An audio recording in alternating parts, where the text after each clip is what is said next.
नमस्कार दोस्तों, बात करते हैं परिसीमन की। परिसीमन किसी भी लोकतांत्रिक देश में चुनावी प्रक्रिया का एक महत्वपूर्ण पहलू है।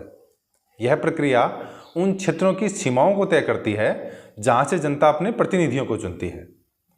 अगर भारतीय संविधान के अनुच्छेद 82 की बात करें तो प्रत्येक जनगणना के बाद में एक परिसीमन अधिनियम लागू किया जाता है, जिसके अनुसार संसद और राज्य विधानसभाओं के निर्वाचन जो क्षेत्र हैं उनकी सीमाओं का पुनर्निर्धारण किया जाता है।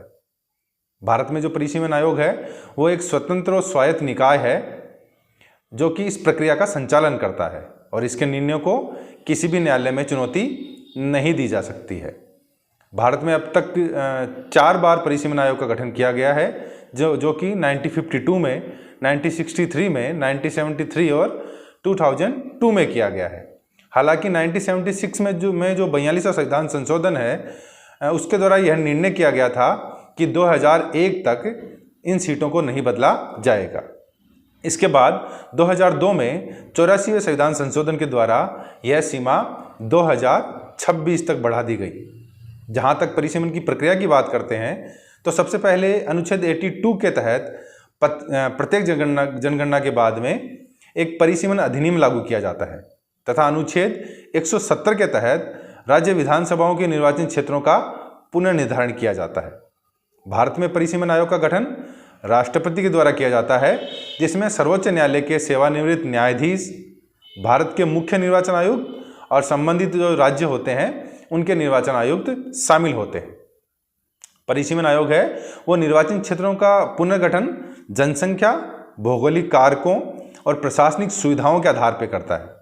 साथ ही नए निर्वाचन क्षेत्रों को इस प्रकार बनाया जाता है कि वे समान जनसंख्या का प्रतिनिधित्व कर सके।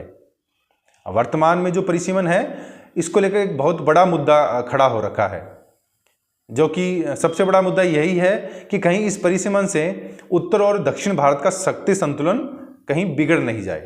कहा जा रहा है कि इससे दक्षिण भारत की लोकसभा सीटों में या तो कमी आ सकती है या वो स्थिर रह सकती हैं, जबकि उत्तर भारत की सीटें हैं उनमें बढ़ोतरी हो सकती है। इसका मुख्य कारण अगर हम जानें तो जनसंख्या वृद्धि की जो असमान दर है वो इसका प्रमुख कारण है, क्योंकि उत्तर भारत के राज्यों जैसे उत्तर प्रदेश, बिहार, राजस्थान, मध्य प्रदेश जैसे राज्यों में जो जनसंख्या तेजी से बढ़ी है, जिसके कारण उनकी लोकसभा सीटों की संख्या बढ़ने की संभावना है। जबकि दक्षिण भारत की बात करें तो केरल, तमिलनाडु, कर्नाटक और आंध्र प्रदेश जैसे दो राज्य हैं, उन्होंने जनसंख्या नियंत्रण के उपाय अपनाए, जिससे उनकी जनसंख्या है वो स्थिर रह गई है, जिसके कारण उनकी सीटें या तो स्थिर रह सकती हैं या घट सकती हैं। अब 2026 के परिसीमन की वर्तमान प्रक्रिया व नियमों के अधीन अगर संभावित परिणामों पर अगर हम एक दृष्टि डालें, नज़र डालें, तो हम पाएंगे कि इससे उत्तर भारत को विशेष फायदा हो सकता है। उत्तर भारत के जो बड़े राज्य हैं जैसे उत्तर प्रदेश है, वहाँ सीटें लगभग 80 से बढ़कर 100 के आसपास, बिहार की जो सीटें हैं वो 40 से बढ़कर लगभग 50 प्लस के आसपास, झारखंड की सीटें 14 से बढ़कर 20, ऐसे ही मध्य प्रदेश और राजस्थान की सीटों में बढ़ोतरी होने की संभावना है। जबकि दक्षिण भारत पर नज़र डालें तो यहाँ सीटें स्थिर रह सकती हैं। वैसे तो इसके लिए संसद में गृह मंत्री ने भी कहा है कि इन सीटों को स्थिर रखा जाएगा, इनमें कोई कमी नहीं की जाएगी। लेकिन जो क्षेत्रीय दल हैं या जो वहाँ के राजनीतिक दल हैं वो इसके प्रति अपने मन में शंका बनाए हुए हैं। अगर हम इस परिसीमन की वर्तमान जो बहस और समस्या है इसके समाधान की बात करें तो सर्वाधिक जो उपयुक्त समाधान है या सुझाव है वह यह हो सकता है कि सरकार विकास आधारित परिसीमन को प्राथमिकता दे। परिसीमन के समय केवल जनसंख्या को ही नहीं देखा जाए, बल्कि विकास, स्वास्थ्य संकेतक और शिक्षा के स्तर को भी ध्यान में रखा जाए। इसके साथ साथ ही सभी राज्यों और राजनीतिक दलों को भी एक संतुलित और न्याय संगत परिसीमन सुनिश्चित करने की आवश्यकता है कि वो सब मिलकर काम करें, एक साथ इसके ऊपर काम किया जाए, ताकि भारत की लोकतांत्रिक जो व्यवस्था है और जो संघीय ढांचा है वो मजबूत बना रहे।